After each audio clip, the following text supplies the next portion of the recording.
Hockey pro league में महिला वर्ग में हमारी टीम ने 3 मैच खेल लिए हैं। चाइना और नीदरलैंड के खिलाफ हमने कैसा खेल दिखाया था, पॉइंट टू पॉइंट हमने बात की है अपनी इस वाली वीडियो में।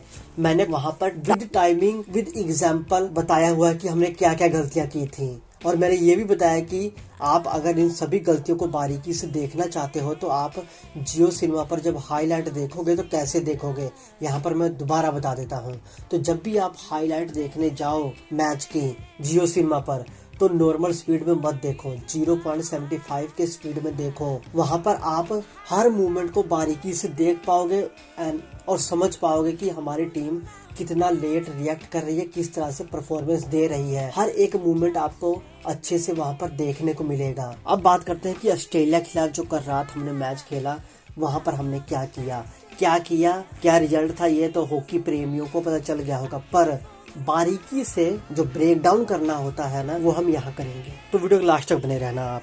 तो पहले क्वार्टर में जब 13.56 मिनट तक गेम बाकी रह गया था तो सलीमा टेटे गेंद को लेकर आगे बढ़ी। उन्होंने पास करने की कोशिश की, पर एक बार फिर वही पिछले 2 मैचों वाली गलती, पिछले कई टूर्नामेंट से जो गलती चलती आ रही है वो यहाँ पर देखने को मिली।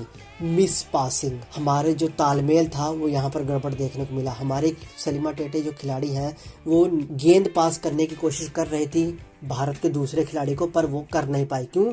क्योंकि विपक्षी टीम के खिलाड़ियों ने घेरा हुआ था और ऊपर से जब टांगों के बीच में वो गैप निकालने की कोशिश कर रही थी तभी वो नहीं निकाल पाई। हमारे खिलाड़ी विपक्षी टीम के खिलाड़ियों के पीछे रह रहे हैं और विपक्षी टीम के खिलाड़ी हमारे खिलाड़ियों को घेर रहे हैं। तो यहाँ पर आप खुद ही समझ लो कि जो एक परफेक्ट एंगल बनना चाहिए, जो एक तालमेल होना चाहिए खिलाड़ियों के बीच में, उसकी कमी है। क्यों ऐसा हो रहा है कि हम पासिंग भी अच्छी तरह से नहीं कर पा रहे। उसके बाद पेनल्टी कॉर्नर हमको मिला, हमने पेनल्टी कॉर्नर को गवा दिया। वही एक बार फिर ड्रैग फ्लिकिंग कमजोर, बहुत वीक। पहले क्वार्टर में जब 11.48 मिनट का गेम बाकी रह गया था तो वहां पर सलीमा टेटे ने अटैक किया। वो आगे बढ़ी ऑस्ट्रेलिया के गोल पोस्ट की तरफ, वो काफी करीब पहुंच गई थी, पर एक बार फिर कोई बैकअप नहीं हमारे खिलाड़ी की तरफ से।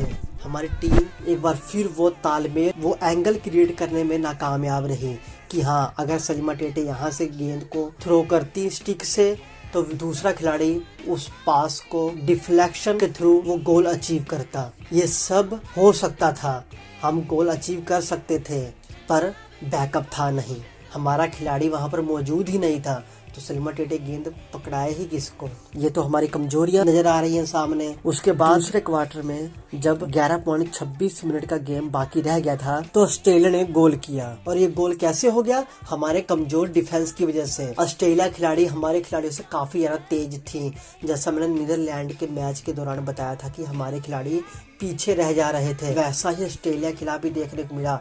जबकि मैं कहता हूँ कि बुरा हाल देखने को मिला। हमारे खिलाड़ियों को आप देखोगे कि वो हाफते हुए दिखे। हाँ ठीक है, रिस्पेक्ट है हमारे खिलाड़ियों के लिए, क्योंकि ये ऐसा खेल है, ये हो गया फुटबॉल हो गया कि आपको भागते रहना पड़ता है, 1 सेकंड का भी आपको आराम नहीं है।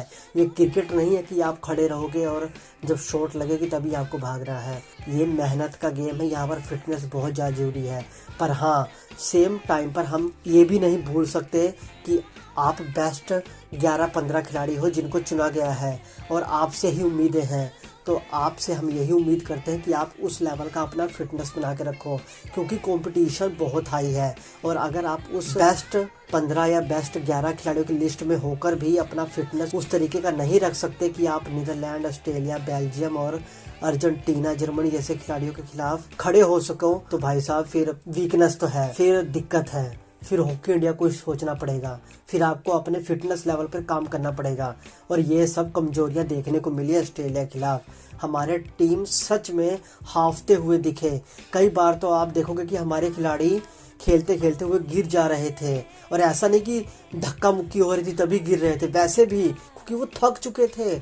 ऑस्ट्रेलिया ने भगाया ही इतना था हमारे खिलाड़ियों को, जैसा कि कॉमनवेल्थ गेम के फाइनल में हुआ था ना हमारी पुरुषों की टीम के साथ, कि हमारी पुरुषों की टीम पीछे रह जा रही थी और ऑस्ट्रेलिया के खिलाड़ी आगे बढ़ बढ़ के गोल कर रहे थे और हमारे खिलाड़ी उनको नहीं पकड़ पा रहे थे। उसी तरह का यहाँ पर हाल देखने को मिला हमारे खिलाड़ियों का। बहुत ज्यादा ही फिटनेस इशू मेरे हिसाब से तो भाई साहब दिखे हैं। ऑस्ट्रेलिया ने हमको बीट किया है तो वो गोल की वजह से नहीं बीट किया, अपने स्पीड की वजह से बीट किया, अपने गेम प्लान की वजह से बीट किया। हाँ, ऑस्ट्रेलिया खिलाड़ी धक्का मुक्की कर रहे थे।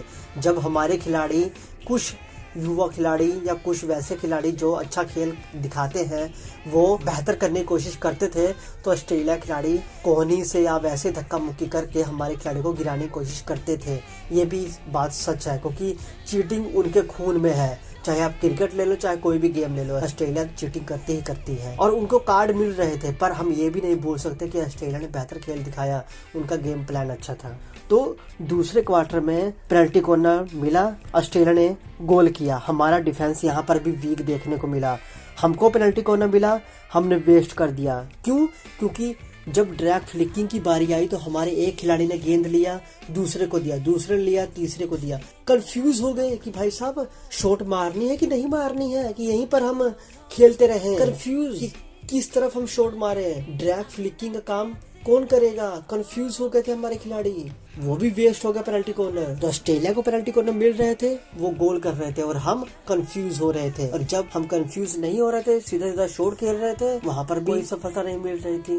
तो चाइना नीदरलैंड के खिलाफ जो गलती हो रही थी, वो यहाँ पर कंटिन्यू थी। ये गलतियां चलती आ रही हैं, ये सिलसिला चलता आ रहा है ऑस्ट्रेलिया के खिलाफ भी। तीसरे क्वार्टर में जब 9.03 सेकंड का खेल बाकी रह गया था, तो लारेमसियामी गेंद लेकर आगे बढ़े साइड से, और एक बार फिर वही मिस पास। खिलाड़ियों के बीच में तालमेल की कमी देखने को मिली। फिर जब 5.16 सेकंड का खेल बाकी था, तब दीपिका की तरफ से भी यही देखने को मिला, मिस पास। वो गेंद लेकर आगे बढ़ी, पर दूसरे खिलाड़ी को पास नहीं कर पाई। ऐसा क्यों हो रहा है? क्या इस चीज की प्रैक्टिस नहीं हो रही कि अगर खिलाड़ी आपको घेर रहे हैं, आपको कहीं से भी गैप निकाल कर अपने खिलाड़ी को पास करना है, तो आप कैसे करोगे? क्या इस चीज के ऊपर ट्रेनिंग नहीं हो रही? इसका जवाब अगर कोई दे दे तो अच्छी बात है। ठीक है, हम नहीं कर पा रहे, हमको विपक्षी टीम के खिलाड़ियों ने घेर लिया, पर विपक्षी टीम के खिलाड़ी भी तो गोल कर रहे हैं ना। हमारे खिलाड़ी भी तो उनको घेरते हैं, जब भी मौका मिल रहा है, वैसे कम ही मिल रहा है, पर फिर भी वो तो गोल कर रहे हैं। कैसे कर रहे हैं? हमारे खिलाड़ी बेस्ट हैं, पर कंपटीशन के हिसाब से हमारे खिलाड़ी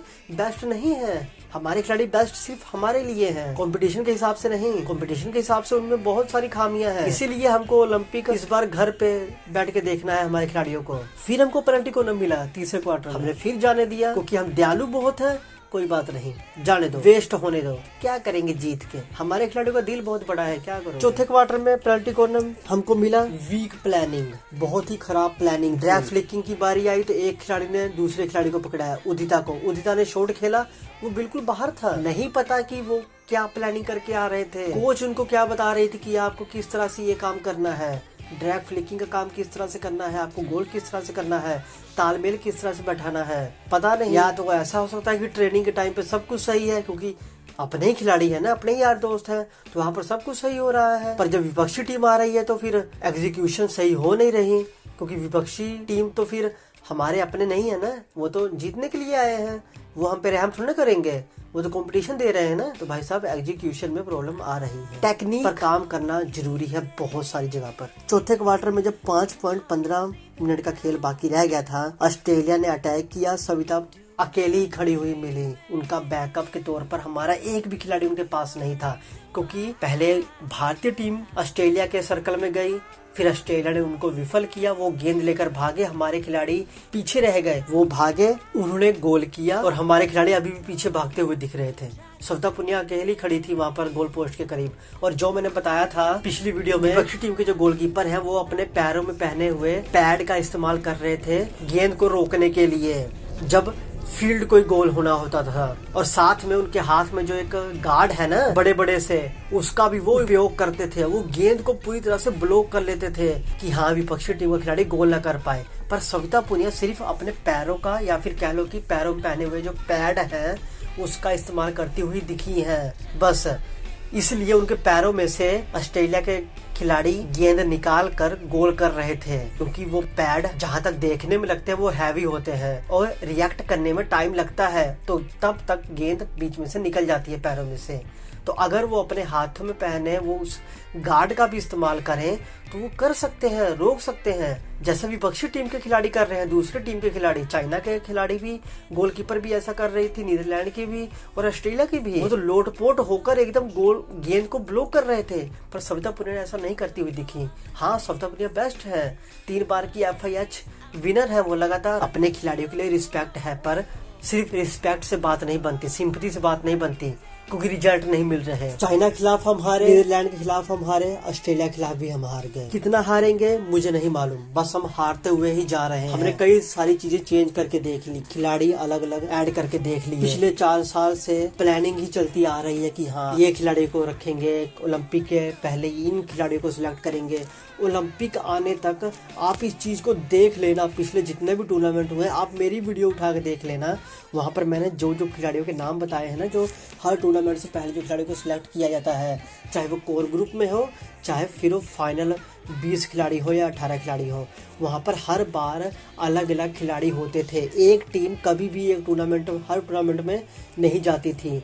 तो ये बात क्लियर है कि कंफ्यूजन सबसे पहले खिलाड़ियों के बीच में ही है कि कौन से खिलाड़ी हमको सिलेक्ट करने हैं। अगर हम एक जैसी टीम को पिछले कई टूर्नामेंट में लगातार नहीं खेलने का मौका देंगे तो खिलाड़ियों के बीच में तालमेल कहाँ बनेगा। और ये पिछले 3-4 साल से ये प्रॉब्लम देखने को मिली है और अब भी वो प्रॉब्लम देखने को मिल रही है। As a example, Olympic qualifying tournament में एक अलग टीम थी, प्रो लीग में एक अलग टीम है, तो खिलाड़ियों के बीच में तालमेल कहाँ से बैठेगा। आप खुद ही सोचो, हर टूर पे आप जा रहे हो एक अलग कॉम्बिनेशन के साथ, तो कैसे बात बनेगी। तो कंफ्यूजन चल रही है, हमारे कोच के दिमाग में कंफ्यूजन चल रही है। शायद वो सिलेक्ट नहीं कर पा रहे हैं कि कौन से खिलाड़ी बेस्ट हैं हमारी टीम के लिए। कोचिंग स्टाफ पता नहीं कौन सी अलग ही प्लानिंग करना चाहता है, आई डोंट नो। ये सर से ऊपर की बातें हैं जो जा रही हैं। सिलेक्शन कमेटी क्या कर रही है पता नहीं। क्या उनको ये नहीं समझ आ रहा कि हर टूर पर अलग खिलाड़ी लेकर जाएंगे तो तालमेल कैसे बैठेगा। कहीं पर तो ऐसा करो कि लगातार 3 टूर्नामेंट हमारी टीम खेले और एक ही टीम खेले, एक ही जो 18 खिलाड़ी है वो तीनों टूर्नामेंट में दिखे। मैं आपको लिख कर देता हूँ कि हमको अच्छे रिजल्ट देखने को मिलेंगे। भले ही हम पूरी सीरीज ना जीते हैं, पर इम्प्रूवमेंट देखने को मिलेगी। हमारी टीम अच्छा करेगी, एक टूर्नामेंट में अच्छा नहीं करेगी, दूसरे तीसरे में हम अच्छा करेंगे। अगर एक जैसी टीम होगी लगातार खेलेगी तो, पर यहाँ पर ऐसा है नहीं। मेरे हिसाब से तो ये प्रॉब्लम है, तभी तालमेल नहीं सही बैठ रहा। एक खिलाड़ी दूसरे खिलाड़ी को पास देना चाहता है पर कोई बैकअप के लिए नहीं होता। हमारे खिलाड़ी की फिटनेस सही नहीं चल रही, प्लानिंग पर प्लानिंग होती रहती है पर रिजल्ट नहीं मिल रहे। पेनल्टी कॉर्नर पर गोल करना तो जैसे एक सपना हो गया है हमारी महिलाओं की टीम के लिए। तो देख लो भाई साहब, ये सब गलतियां हो रही हैं और हमारी टीम धीरे धीरे नीचे ही आ रही है। शायद हमारी टीम को वर्ल्ड नंबर 6 की जो रैंकिंग पोजीशन है ना, वो अच्छी नहीं लग रही। हमारी टीम ये सोच रही होगी कि क्या करेंगे 6 नंबर को, वापस वही 7-8 नंबर पे जाते हैं हार कर। तो मे भी वही होगा अब कुछ एक आधे टूर्नामेंट के बाद हमारी टीम वही जाएगी 7वें-8वें नंबर पे।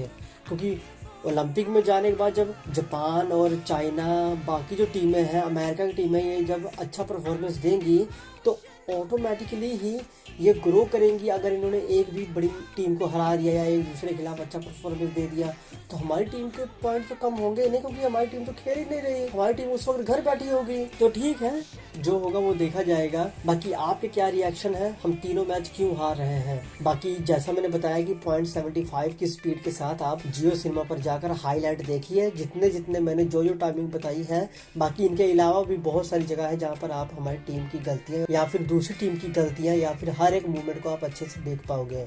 मिलेंगे नेक्स्ट वीडियो में, चैनल को सब्सक्राइब कीजिए, तब तक ले जय हिंद।